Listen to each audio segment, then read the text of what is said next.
Sexo e Destino. André Luiz.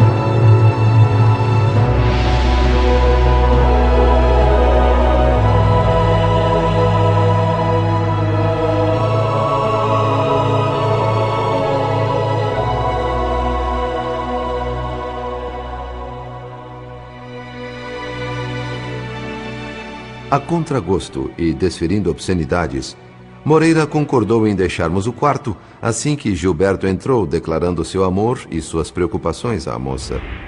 Fora nos aguardava uma surpresa que não poderia ser mais agradável.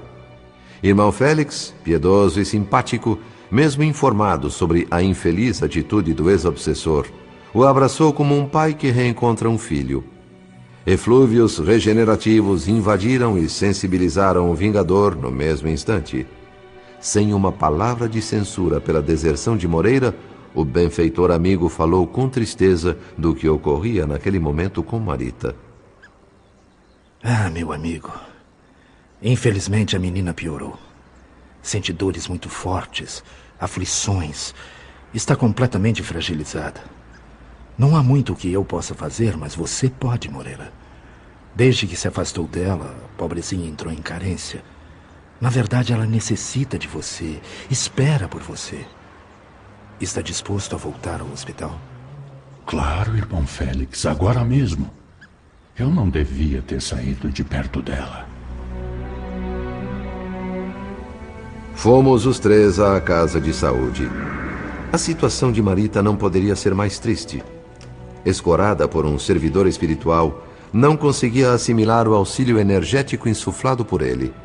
Sobravam empenho, dedicação e boa vontade, mas faltava harmonia. Um sapato forte e novo num pé doente, para efeito de comparação. Moreira ocupou o posto substituindo o servidor. Imediatamente o quadro mudou. A enferma ajustou-se mecanicamente ao novo fluxo de energias, demonstrando ligeira melhora. Mesmo assim, a peritonite instalava-se dominante. Cláudio, enquanto crescia sua renovação íntima, ouvia arrasado e em silêncio os gemidos de dor da filha.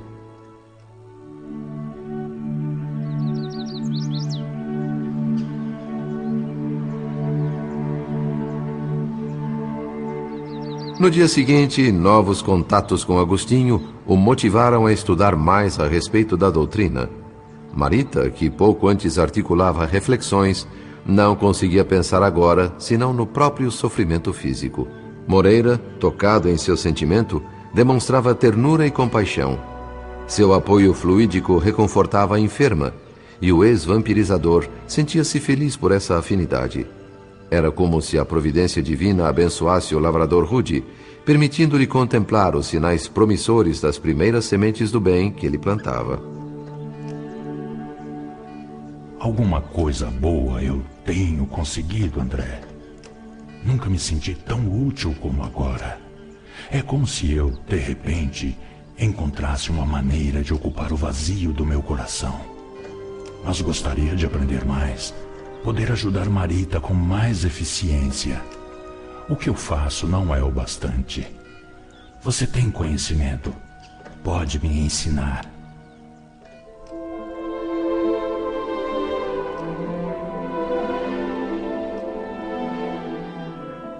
Levando em conta as possibilidades de assimilação do ex-obsessor, passei a ele instruções no sentido de ajudá-lo a apoiar Marita. Cláudio, por sua vez, trabalhava na própria transformação e empenhava-se em dar à filha toda a assistência possível, custasse o que custasse. Na noite do dia seguinte, o irmão Félix nos visitou, comunicou a desencarnação de Dona Beatriz e convidou-me a seguir com ele para a Casa dos Torres. Moreira ficaria no hospital em sua tarefa. No trajeto, comentou o benfeitor suas preocupações com Marina. A irmã de Marita se livrara do ex-obsessor do pai, mas estava agora à mercê dos arruaceiros desencarnados que ele contratara na véspera. O bando de perseguidores gratuitos e infelizes permanecia no pátio interno da casa de Nemésio e ameaçava trazer outros vampirizadores a fim de tumultuar a vida mental da moça comprometida pelo remorso. Devemos fazer alguma coisa, André. Não podemos deixar Marina entregue à própria sorte. É uma filha de Deus, como qualquer outro ser na face da terra, e, portanto, credora de veneração e ternura. É um erro de consequências impensáveis enxergar nesta jovem apenas a criatura corrompida, a prostituta repulsiva e sem direito à defesa. Melhor seria vê-la como um solo generoso e fértil, entregue à serpente pela negligência do cultivador. Quanta grandeza de alma! Os termos e a inflexão na voz do irmão Félix me fizeram lembrar, não sem constrangimento, que eu mesmo chegara a ver a jovem como alguém dificilmente recuperável. Refletia na oportuna lição recebida quando entramos na residência dos Torres. Reduzido o grupo de familiares e amigos compunha o velório. As frases convencionais de sempre circulavam a meia voz, oferecendo préstimos e condolências ao esposo e ao filho da falecida. Fisionomias cansadas e impassíveis, Nemésio e Gilberto agradeciam em tom grave, não externando, entretanto, grande pesar. A prolongada moléstia de Dona Beatriz acabou estragando nos dois a resistência para a representação de peças sociais. Amarrotados demais pelas vigílias consecutivas, não podiam esconder o alívio. Obrigado. Obrigado. Foi melhor assim. Ela descansou. Obrigado. Foi uma grande perda, mas do jeito que mamãe estava sofrendo... À luz de requintados lustres, repousava o corpo de Dona Beatriz no esquife de luxo. No plano espiritual, ela própria, inconsciente, asilava-se entre amigos e familiares. Pedro Neves, comovido, ouvia as instruções do irmão Félix. Conforme dispunha o benfeitor, a desencarnante seria conduzida em primeiro lugar a uma organização socorrista do plano espiritual no Rio de Janeiro, a fim de restaurar forças e depois seguir viagem. Irmão Félix não acabara de expor sua orientação quando fomos surpreendidos pela entrada de Marina no recinto. Em prantos, levada pela dor sincera que a consumia, olhou demoradamente o que lhe pareceu um último sorriso de complacência. O rosto sereno de Dona Beatriz, no caixão, aparentava felicidade por deixar a jovem no lugar que durante anos lhe pertencera, ao lado de um esposo que tanto a enganara. Ah, Dona Beatriz. Dona Beatriz. Exaurida pela insônia, desgastada pelos obsessores a serviço de Moreira, Marina contemplava através das lágrimas o corpo inerte da mulher de Nemésio. Problemas da vida e segredos da morte revezavam-se em sua mente, buscando respostas. Se a alma sobrevivia ao corpo, pensava ela inquieta, Dona Beatriz a estaria vendo agora sem a máscara de enfermeira espontânea e dedicada, mas como o que ela realmente era, a mulher que lhe dominava o esposo e o filho. Como num confessionário, Marina rogava entendimento, perdão, e especulava com temor o que lhe diria aquela boca silenciosa se pudesse falar. Mas Dona Beatriz, conduzida ao refazimento, encontrava-se longe das complicações da sociedade terrestre. O remorso da própria moça encarregava-se das acusações. Sem a menor suspeita de um quanto às convicções do outro, Nemésio e Gilberto, pai e filho, lançavam olhares enternecidos à jovem, cada qual vendo nela a esposa que lhe completaria a existência dentro de poucos dias. O ambiente do velório, logo após o afastamento de Dona Beatriz e dos amigos espirituais encarregados de conduzi-la, foi invadido por uma horda de vagabundos desencarnados. Beberrões, do plano físico e do espiritual, desconsiderando até mesmo a dignidade que a morte impõe, converteram o recinto em território livre para todo tipo de conversas e atitudes libertinas. Licores aristocráticos, vinhos e uísques há muito armazenados deixaram o longo repouso nos armários e na adega para saciar gargantas sequiosas. Um festim licencioso disfarçado em solidariedade afetiva à morta. Sem outro recurso senão relegar os despojos da nobre senhora às grosseiras emanações alcoólicas e ao palavreado chulo dominante, irmão Félix e eu deixamos a casa dos Torres já alta madrugada.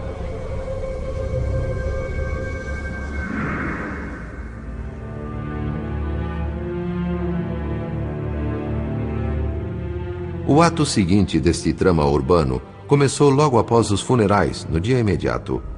Conversas telefônicas entre Dona Márcia e Nemésio mostravam, em linhas gerais, os interesses de cada um. Ela, na condição de mãe, reclamava o retorno da filha para casa, a fim de repousar, se refazer da longa jornada em que atuara como enfermeira. Ele, apaixonado, mas não tendo ainda comunicado esse fato à família de Marina, respeitosamente pedia permissão para que a jovem permanecesse uns dias em sua residência, prestando-lhe o favor de orientar as empregadas, coisa que ele se sentia inábil para fazer. Honrada com a gentileza, a senhora Nogueira confiou, aqueceu e ficou muito feliz. Sonhando com uma breve aliança entre os Torres e os Nogueira pelo casamento de seus filhos, nem de longe imaginava ela a surpresa que lhe estava reservada. Explorada nas próprias energias pelos agentes perturbadores contratados por Moreira, Marina sofria, definhava. Um profundo sentimento de culpa fez com que se trancasse no quarto em casa dos Torres. Somavam-se em seu espírito a deslealdade para com Dona Beatriz e os procedimentos que resultaram no desastre de Marita, a quem não tinha coragem de rever. Antes, presumindo-se vitoriosa em tudo, via-se agora na condição de lutadora expulsa da arena pela própria imperícia. Chorava, ouvia vozes, dizia-se perseguida por vultos estranhos. Conselhos de Nemésio ou Gilberto não adiantavam. Nem mesmo remédios fortes conseguiam amenizar a crise. A preocupação do Sr. Torres cresceu consideravelmente, pressionando-o a informar Dona Márcia quanto ao estado de saúde da filha. Convencido de que tal coisa resultava dos sacrifícios impostos à jovem pela prolongada enfermidade de sua esposa, afirmava-se responsável e faria o que fosse necessário para sua recuperação. Começaria levando-a para Petrópolis. Mudança de ares, renovação de paisagem e, de quebra, uma espécie de homenagem à dedicação de Marina. Mas, para isso, estimaria ter autorização da mãe. Um encontro foi acertado para o dia seguinte, quando conversariam pessoalmente. Como quem estuda um ingrediente perigoso antes de incluí-lo num processo curativo em andamento, acompanhei Nemésio ao Flamengo. Não veja isso como excesso de zelo de minha parte, Sr. Torres. É que, em se tratando de minha filha, eu sou mesmo cuidadosa. Sobre essa viagem a Petrópolis, quem mais iria? Gilberto? É perfeitamente compreensível e até louvável sua preocupação, Dona Márcia. Hoje em dia, todo cuidado é pouco. Mas fique tranquila. Meu único objetivo é trazer de volta aquela Marina que aprendemos a conhecer. Alegre, feliz, de bem com a vida. Só um observador com acesso às sutilezas mentais daquele homem e daquela mulher poderia entender com clareza o verdadeiro teor do diálogo. Dona Márcia expunha deliberadamente uma certa respeitabilidade familiar, como se temesse acumpliciar-se numa eventual ligação indesejável e prematura entre os jovens. Imaginava-se realmente diante do futuro sogro da filha e esforçava-se para figurar como severa guardiã das virtudes domésticas. Ignorando, na verdade, a intimidade entre Marina e aquele respeitável senhor, não percebia em toda a extensão os motivos de tão efusivo atestado de garantia moral que lhe oferecia Nemésio. O Sr. Torres, apaixonado como estava, era incapaz de compreender a sutileza da mulher que via como sua futura sogra. Presenciei ali uma conversa no mínimo estranha, em que os interlocutores, ambos equivocados, faziam progredir um assunto cujo desfecho se anunciava ainda mais estranho. Fique tranquila, dona Márcia. Iremos a Petrópolis, eu, Marina e uma governanta. Mais ninguém. Não farei nenhuma objeção quanto à viagem. Sei que será benéfica à minha filha. Além do mais, o senhor não é somente o diretor da firma em que Marina trabalha. Para ela, o senhor é também um amigo, um protetor, um pai. Muito mais do que isso. Dona Márcia estremeceu. O que ele estaria querendo dizer com muito mais do que isso? Teria um fundamento as suspeitas de Cláudio? Os passeios da filha com Nemésio, que ela admitira como ingênuos motivos de consolação para um velho sofrido, esconderiam mesmo o aspecto inconfessável que o marido lhes conferia. Uma realidade não pressentida se impunha agora com força. Ainda assim era difícil acreditar. Impossível. Marina não faria isso. A pausa seguinte à reação, embora curta, foi de alta densidade e serviu para que os dois se examinassem mutuamente, como se estudassem o próximo passo. O brilho especialmente intenso no olhar de Dona Márcia foi interpretado por Nemésio como manifestação emocional de uma mãe feliz diante do futuro promissor da filha querida. E foi inevitável também ao visitante registrar de passagem a beleza de sua futura sogra. Elegante, bem vestida num modelo de algodão transparente e suave, a anfitriã de certa forma o perturbava. Não sabia se via nela uma segunda edição da filha ou se via na filha uma segunda edição da mãe. A escola da vida ensinara Dona Márcia a não entrar precipitadamente num jogo sem antes conhecer bem a posição que lhe competia na defesa dos próprios interesses. O viúvo maduro, que minutos antes lhe parecera arcaico e patriarcal, revelava agora atrativos marcantes, capazes de impressionar qualquer mocinha desprevenida. Gilberto, o filho, embora notável, perderia para o velho num torneio de sedução. E esse campo a senhora Nogueira dominava. As inúmeras experiências afetivas, ao longo de um casamento apodrecido, lhe conferiam status de mestra nas artes do amor. A elegância, o charme, o olhar intenso e conquistador daquele Brumel amadurecido e circunspecto a levaram a navegar mentalmente por mares perigosos. Tremeu, desconcertou-se.